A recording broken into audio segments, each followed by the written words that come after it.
കഴിഞ്ഞ ഒറ്റ ദിവസം കൊണ്ട് മുഖ്യമന്ത്രി പിണറായി വിജയൻ വലിയ ക്ഷേമ പദ്ധതികളാണ് പ്രഖ്യാപിച്ചത്. അതിനേക്കാളൊക്കെ കോമഡി ആയിട്ടുള്ള കാര്യം, അതിദരിദ്രരില്ലാത്ത ഒരു സംസ്ഥാനമായി നാളെ ഈ സംസ്ഥാനത്ത് പ്രഖ്യാപിക്കാനിരിക്കുകയാണ്. ഒറ്റ ചോദ്യമേ ഇക്കൂട്ടരോട് ചോദിക്കാനുള്ളൂ. ഇതേ CPM-ന്റെ യുവജന സംഘടനയായ DYFI നാളെ മുതൽ അവർ നൽകുന്ന പൊതിച്ചോറ് വിതരണം നിർത്തുമോ എന്നുള്ളതാണ്. അല്ല, അതിദരിദ്രരില്ലാത്ത സംസ്ഥാനമാണ് എന്ന് പറഞ്ഞതുകൊണ്ടാണ് ഈ ചോദ്യമൊക്കെ ചോദിക്കേണ്ടി വരുന്നത്.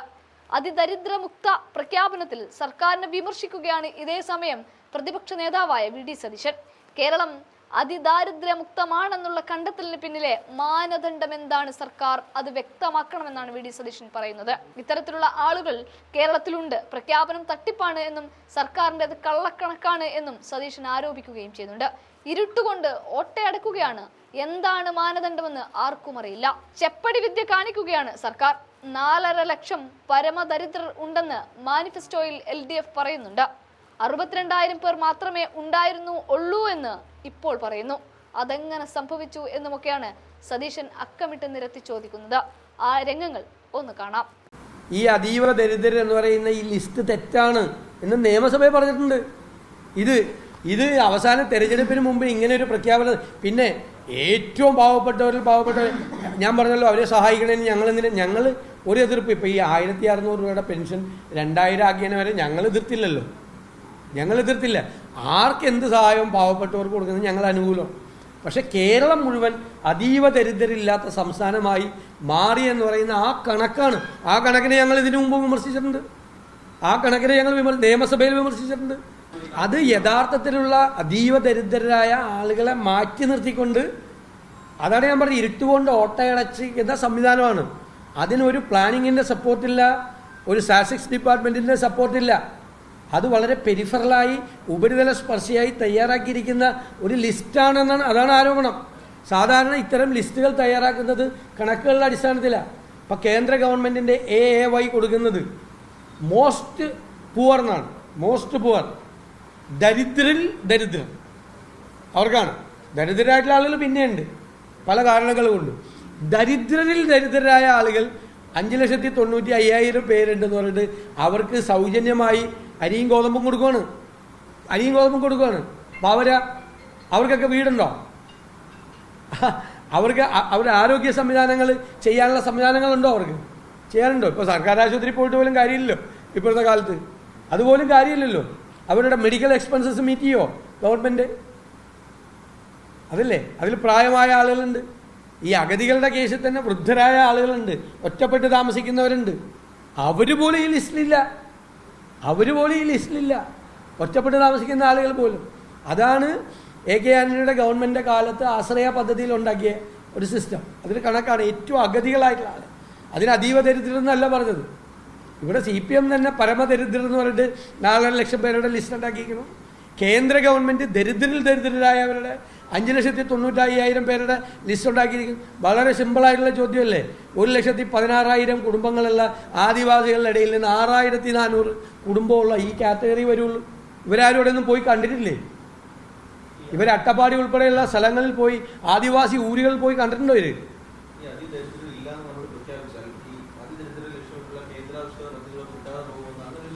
അങ്ങനെ അവർ ഇപ്പോൾ ഇത് കൊടുത്തിരിക്കുന്ന പ്ലാനിംഗ് ബോർഡിലെല്ലാം ഉണ്ടായിരുന്ന ആളുകളാണ് അത് കൊടുത്തിരിക്കുന്നത്.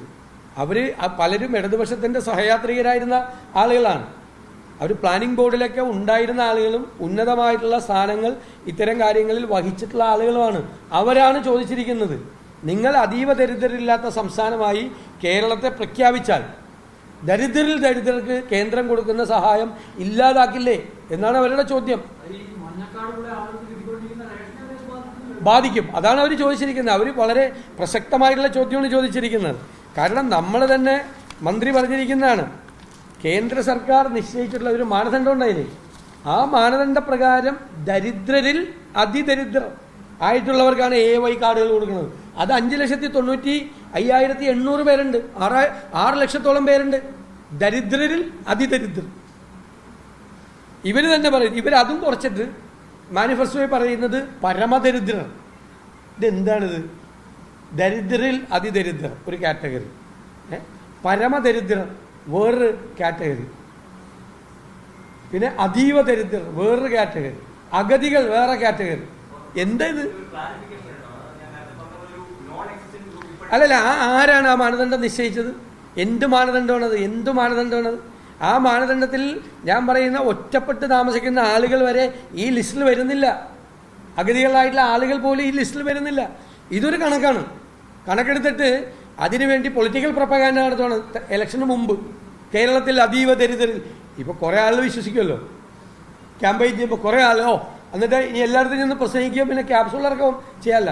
അതീവ ദരിദ്രരില്ലാത്ത സംസ്ഥാനം എന്നുള്ള നേട്ടം നേടിയ കേരളത്തിനെ കുറിച്ച് പറയാമല്ല. ക്യാമ്പയിൻ ക്യാപ്സുലർക്കല്ല.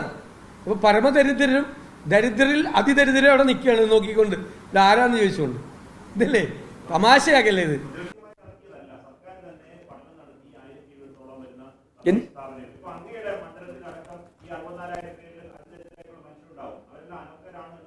എന്ന് പറഞ്ഞ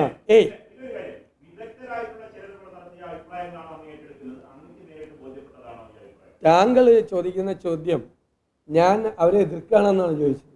ഞാൻ ഇത്ര നേരം സംസാരിച്ചിട്ട് അതുവല്ലം പറഞ്ഞ നിങ്ങളുടെ ഒരു സാധന ക്യാപ്സ്യൂള് എൻ്റെ നാവിലേക്ക് അടിച്ചേൽപ്പിക്കണ്ട. നിങ്ങൾക്ക് കൈരളിയിലേക്ക് ഞാൻ എന്ത് പറഞ്ഞത് വേണമെങ്കിലും പറഞ്ഞ് നിങ്ങൾക്ക് കൊടുക്കുക, ഹെഡിങ് കൊടുക്കുക, എന്ത് ഹെഡിങ് വേണമെങ്കിൽ കൊടുക്കുക, കുഴപ്പമില്ല. ഞാൻ ഇത്രയും നേരം സംസാരിച്ചിട്ട് ഇവിടെ ഇരുന്ന ഏതെങ്കിലും മാധ്യമ പ്രവർത്തകരോട് ഞാൻ ഈ 64,000 പേർക്ക് കൊടുത്ത ആനുകൂല്യം തെറ്റായിരുന്നു എന്ന് പറഞ്ഞോ? ഞാൻ എടുത്തെടുത്ത് പറഞ്ഞു. നിങ്ങൾക്ക് ആർക്കെങ്കിലും തോന്നിയാ? ഇവർക്ക് ആർക്കും തോന്നിയില്ല. ആർക്കും തോന്നാത്ത കാര്യം നിങ്ങളിങ്ങനെ സ്റ്റോറി ഉണ്ടാക്കി. നിങ്ങളുടെ നെറേറ്റീവ് ഇഷ്ടംപോലെ പറഞ്ഞു. നിങ്ങൾ എല്ലാ ദിവസവും പറയുന്നുണ്ടല്ലോ, എല്ലാ ദിവസവും സോഷ്യൽ മീഡിയയിൽ എനിക്കെതിരായിട്ട് 10 വീഡിയോസ് ഇറക്കുന്നുണ്ട്, 5 കാർഡ് ഇറക്കുന്നുണ്ട്. ഞാൻ എല്ലാം കാണുന്നുണ്ട്. രാവിലെ സെപ്പറേറ്റ് ആയിട്ട് നിങ്ങൾ ചെയ്യുന്നുണ്ടല്ലോ, പലതും ചെയ്യുന്നുണ്ടല്ലോ. അതൊക്കെ ചെയ്തോ. ഇത് അതുമായിട്ട് ബന്ധം. ഇത് ഏറ്റവും പാവപ്പെട്ടവരുടെ വിഷയമാണ് പറഞ്ഞത്. ഞങ്ങൾ അസംബ്ലിയിൽ റേസ് ചെയ്തിട്ടുണ്ട്. ഈ കണക്ക് ശരിയല്ല. മാത്രമല്ല ഇവർക്ക് പോലും ഈ പറയുന്ന ആനുകൂല്യങ്ങൾ കംപ്ലീറ്റ് എന്ന് സോഫ്റ്റ്വെയറിൽ പറഞ്ഞ് ചെയ്യിപ്പിച്ചേക്കണം. ഇവർക്ക് എല്ലാവർക്കും വീടുണ്ടോ? ആയാ? ഇവർ ക്ലിയർ ചെയ്ത് കിട്ടിയെങ്കിൽ ഇവരെല്ലാം വാടക വീട്ടിൽ നിന്ന് പുറത്തു വന്നോ? ഭൂമിയായോ? വീടായോ? അവർക്ക് 3 നേരം ഭക്ഷണം കിട്ടാനുള്ള സേഫായോ? ഈ 64,000 തന്നെ ആയോ? അവരുടെ ആരോഗ്യം ഫ്രീ ആയിട്ടുള്ള കംപ്ലീറ്റ്, അവരുടെ ഒന്നും ചെയ്യാൻ നിവൃത്തിയില്ലാത്തവരല്ലേ, 1 രൂപ കയ്യിലില്ലാത്തവരല്ലേ, അവരുടെ ആരോഗ്യം കംപ്ലീറ്റ് ഫ്രീ ആയിട്ട്, ഫ്രീ ഓഫ് കോസ്റ്റ് ആയിട്ട് കംപ്ലീറ്റ് ചെയ്യോ? വെറുതെ ഈ രാഷ്ട്രീയ പ്രചരണം തിരഞ്ഞെടുപ്പ് നടക്കുന്നതിന് മുമ്പ് ഇപ്പോഴാണ് പാവപ്പെട്ടവരെ കുറിച്ചും ആശാ വർക്കർമാരെ കുറിച്ചും അംഗൻവാടിയെക്കുറിച്ചും ക്ഷേമോധികാരെ കുറിച്ചൊക്കെ ആലോചിക്കുന്നത്. ഇലക്ഷൻ പ്രഖ്യാപിക്കാൻ വേണ്ടി ഇലക്ഷൻ കമ്മീഷൻ ഇറക്കിയപ്പോഴാണ്. അതിനു മുമ്പ് ഒരു ആലോചന ഉണ്ടായില്ലല്ലോ. 4.5 കൊല്ലം പുച്ഛമായിരുന്നല്ലോ അവിടെ സമരം ചെയ്യുന്ന ആശാ വർക്കർമാരോട്. പുച്ഛം. എന്നിട്ട് 33 രൂപ ഡെയിലി കൂട്ടിക്കൊടുത്തിട്ട് എന്തൊക്കെയാണ് ഇപ്പോൾ പറയുന്നത്? എന്താണ് ഈ പറയുന്നത്? ഏത് തരത്തിലേക്ക് അധപ്പതിച്ചിരിക്കുന്നു രാഷ്ട്രീയ പ്രചരണം? ഏത് തലത്തിലേക്ക്? 4.5 കൊല്ലം മിണ്ടാതിരുന്നിട്ട് നമ്മളെ നോക്കി കൊഞ്ഞനം കുത്തി കാണിക്കുക. അല്ല, ക്ഷേമ പെൻഷൻ കൂട്ടണല്ല. 4.5 കൊല്ലം നിങ്ങളെല്ലാം ഉറപ്പ് കൊടുത്തത് ഞങ്ങൾ അധികാരത്തിൽ വന്നാൽ 2,500 രൂപ പെൻഷനാക്കാം. 4.5 കൊല്ലം അനങ്ങാതിരുന്നിട്ട് ഇപ്പൊ തോറ്റ് തുന്നം പാടുമെന്ന് മനസ്സിലായപ്പോൾ പ്രഖ്യാപിക്കുകയാണ്.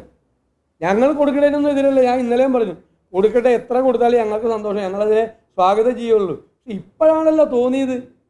ഇപ്പോൾ ഈ ഇലക്ഷൻ അടുത്ത ആഴ്ചയല്ലേ പ്രഖ്യാപിക്കാൻ പോണം? അല്ല, അടുത്ത ആഴ്ച ഇലക്ഷൻ പ്രഖ്യാപിക്കാൻ പോകുമ്പോഴുള്ള ഈ തോന്നൽ അല്ല ഞങ്ങൾ പറയട്ടെ. നിങ്ങൾ സ്തുതിഗീതം മാത്രം പാടിയാൽ പോരല്ലോ. ഞങ്ങളുടെ റോള് വിദൂഷകരുടെ റോളല്ലല്ലോ. പ്രതിപക്ഷത്തിൻ്റെ റോള് വിദൂഷകരുടെ റോളല്ല. വിദൂഷകരൊക്കെ പാർട്ടിയിൽ കാണും, പാർട്ടിയിലും നിങ്ങളുടെ മാധ്യമങ്ങളിലും കാണും വിദൂഷകർ. ഞങ്ങൾ പ്രതിപക്ഷത്തിൻ്റെ റോള് കേരളത്തിലെ ഈ ഭരണത്തിന് സ്തുതിഗീതങ്ങൾ പാടുന്ന വിദൂഷകന്റെ റോളല്ല.